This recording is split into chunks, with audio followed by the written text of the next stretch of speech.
y a todas. Hoy, desde Masesa, la empresa pública de gestión del agua, vamos a conocer el recorrido que hace el agua desde su recogida en su medio natural, su distribución y su devolución al cauce del río. Este taller está dentro del programa educativo Agua en las aulas y está destinado para alumnos de quinto de primaria.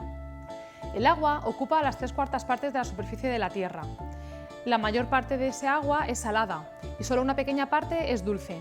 Como sabéis, las personas no podemos consumir agua salada, la tomamos dulce, que es el agua que podemos encontrar en los ríos, en los lagos, subterránea.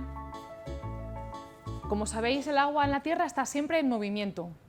El agua que se encuentra en la superficie terrestre, por efecto del sol, se evapora, se condensa y precipita.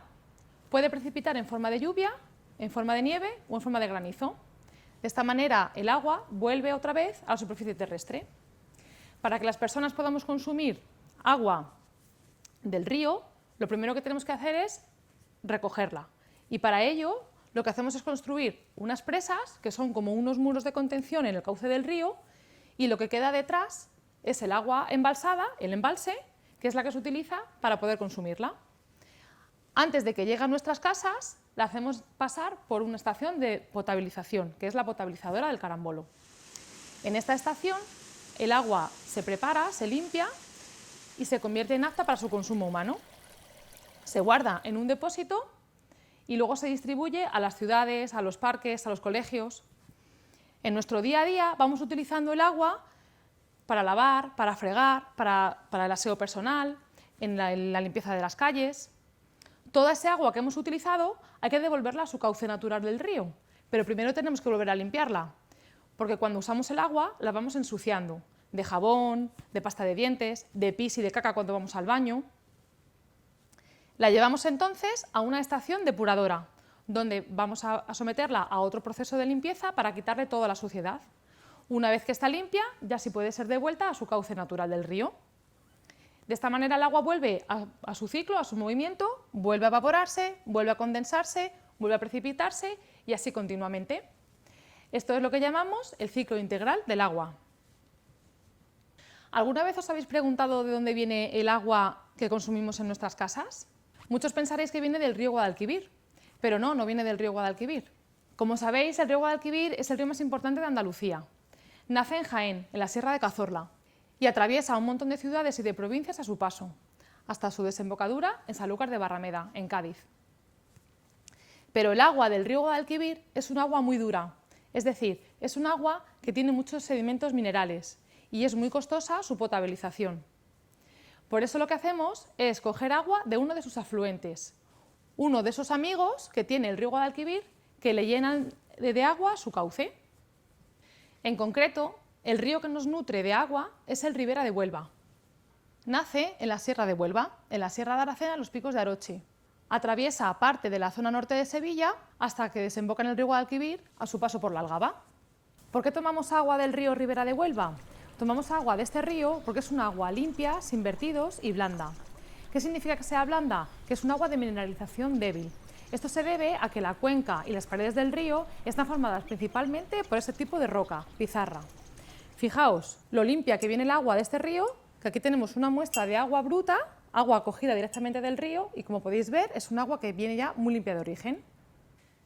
En este esquema podéis ver el área de abastecimiento de las ciudades a las que llega Masesa. Así también podéis ver el recorrido que hace el Ribera de Huelva y el recorrido que hace el río Guadalquivir. A lo largo del Ribera de Huelva hemos construido 4 embalses.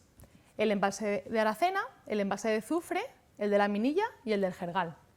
El agua que llega a la potabilizadora viene del Jergal y de la Minilla. A su vez, el río Ribera de Cala nutre también el río Ribera de Huelva, por lo que se ha construido otro embalse, que es el embalse de Cala. Y finalmente tenemos el embalse de Melonares, en el río Biar, que fue construido en el año 2010 y se utiliza cuando hay especial necesidad. ¿Podéis localizar dónde vivís en este esquema? Para que os hagáis una idea de la cantidad de agua que consumimos al día, podéis ver en las imágenes la cantidad de agua que se embalsa en los embalses. Para que un consumo sea sostenible, deberíamos de utilizar 80 litros de agua por persona y día. y sin embargo estamos utilizando casi 111 litros de agua al día por persona. Imaginaros la cantidad de agua embalsada y la cantidad de agua que usamos cada día. Ahora, de la mano de Clarita, vamos a conocer el recorrido que hace el agua desde su recogida en el embalse en el río Ribera de Huelva, su llegada a la potabilizadora y su distribución a la ciudad. Primero vamos a saber qué significa que un agua es potable. Un agua es potable cuando es apta para el consumo humano. Nosotros las personas no podemos beber agua directamente del río, tenemos que potabilizarla, es decir, tenemos que limpiarla de los restos que hay en la naturaleza y prepararla para poder consumirla. Los animales sí pueden tomar agua de los ríos o de donde la encuentren en su medio natural, pero las personas necesitamos primero potabilizarla. Este proceso de potabilización se hace en la potabilizadora del Carambolo, una potabilizadora que está en Camas. Es un sitio muy alto, está en una colina un poquito alto y se decidió colocarlo aquí para aprovechar el efecto de la gravedad y poder distribuir el agua potabilizada a la ciudad. En el proceso de potabilización, el agua va a pasar por una serie de filtros que la van a ir limpiando. El primer filtro por el que pasa el agua es el desbaste, que son unas rejas muy grandotas por las que el agua pasa y quedan atrapados los elementos más grandes que vienen del río, por ejemplo, piedras, palos, hojas. El segundo filtro por el que va a pasar el agua es un proceso físico-químico. Se le echa unos floculantes que lo que van a hacer es convertir toda la materia orgánica en coágulos gorditos que por efecto de la gravedad van a caer al fondo. Después pasan los decantadores, que son unas piscinas gigantes donde el agua permanece quieta y por efecto de la gravedad va cayendo al fondo la arena y esos coágulos que hemos formado antes. El agua que queda por encima es el agua limpia, entra por unas tuberías y pasan al siguiente filtro. Si os fijáis, estos filtros tienen unas ranuras muy finitas, de manera que solo puede entrar por aquí el agua. En este esquema podéis ver cómo funciona un filtro de arena. Los filtros de arena son como unas camas de arena por las que se filtra el agua. Las partículas más pequeñas que pasaron el filtro anterior se quedan retenidas en esta columna de arena, mientras que el agua se filtra y pasa a la siguiente fase. El último paso en este proceso de potabilización es la desinfección, con el objetivo de eliminar todos aquellos microorganismos que puedan ser dañinos para las personas. Para ello se utiliza una sustancia que se llama cloro y se echa una gota de cloro por cada 1.000.000 de gotas de agua. Tras esta última fase de desinfección, el agua ya estaría lista para su consumo. Pasaría al depósito antes de ser distribuida por la ciudad. Pero antes de su distribución, se comprueba que cumple todas las garantías con una muestra en laboratorio donde se analiza su calidad. Aquí podéis ver imágenes del depósito de la potabilizadora del Carambolo. Fijaros lo enorme que es. Caben 200 millones de litros de agua potable, como si fueran 20 campos de fútbol, todos juntos. Salen 4.000 litros de agua potable por segundo. En total se tardan 3 horas desde que el agua llega del embalse, es potabilizada y sale de camino a nuestras casas. Imaginaros lo rápido que se consigue convertir el agua en potable. A continuación os vamos a presentar a Grifo, la otra mascota de Masesa, que junto con Clarita nos van a enseñar el recorrido que hace el agua, desde que sale de la potabilizadora hasta que vuelve al río, pasando por las ciudades, los colegios, los hospitales. Desde la potabilizadora del Carambolo, el agua es distribuida a todas las poblaciones a través de unas tuberías muy grandes. De esta manera podemos tener agua en nuestras casas con solo abrir el grifo. Pensad en la cantidad de veces que utilizáis el agua a lo largo de un día. La utilizamos para lavar, para fregar, para lavarnos los dientes, para ducharnos, para cocinar, para tirar de la cisterna cada vez que hacemos pis y caca y para beber. Toda esa agua que hemos utilizado debemos devolverla al río para que continúe su ciclo integral del agua. Pero no podemos devolverla así de sucia. El agua que hemos utilizado tiene jabón, tiene pasta de dientes, tiene detergente, algún resto de comida. Ese agua hay que limpiarla primero antes de devolverla al río. Y ese proceso se hace en la depuradora. ¿Qué aguas son las que llegan a la depuradora? Pues son todas aquellas aguas que hemos utilizado en casa, el agua que se ha utilizado para limpiar las calles y también el agua de lluvia. A través de las alcantarillas se recoge toda ese agua y llega a la depuradora. con el objetivo de ser limpiada para poder devolverla al río en perfectas condiciones. A las depuradoras se les llama también EDAR, que significa Estación de Depuración de Aguas Residuales. Entre las 12 poblaciones a las que Masesa distribuye su agua, tenemos 6 estaciones de depuración de aguas residuales.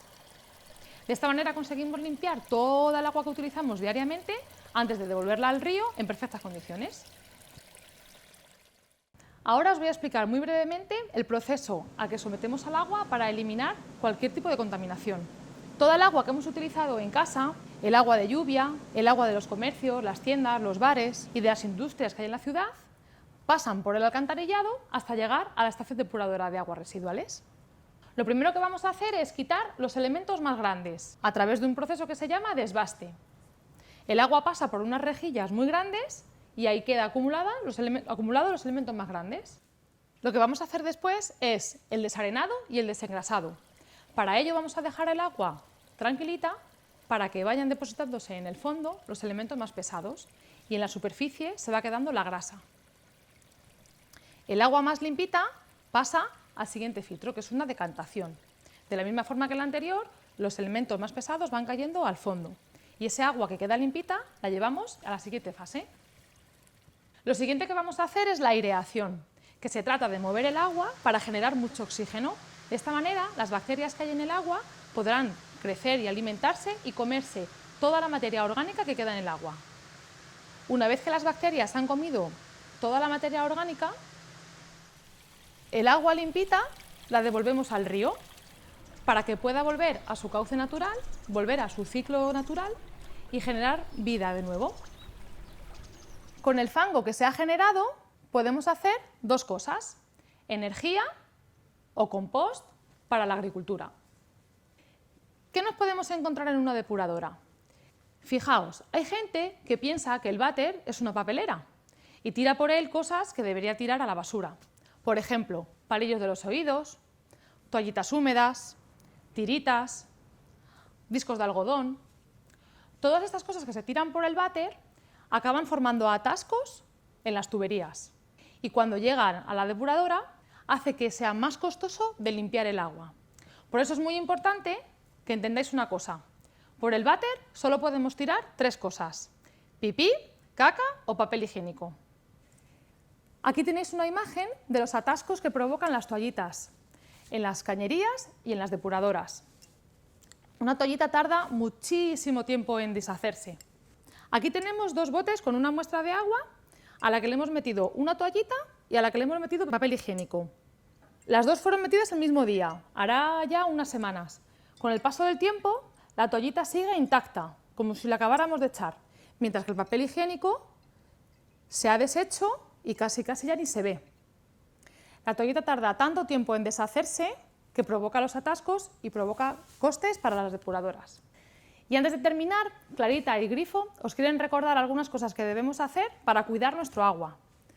Por ejemplo, no tirar por el váter nada que no sea ni pipí, ni caca, ni papel. Limpiar bien los platos antes de fregarlos para evitar tirar por el fregadero restos de comida. El aceite no se debe tirar nunca ni por el fregadero ni por el váter. Es mejor meterlo en un bote y llevarlo a puntos destinados para ello. Utilizar siempre las papeleras y, por supuesto, las toallitas húmedas, nunca al váter, siempre a la papelera. Hasta aquí nos despedimos y Clarita y Grifo esperan que hayáis aprendido mucho. Y si queréis seguir investigando sobre el agua, os animan a realizar estas actividades donde podéis aprender más cosas sobre ellos.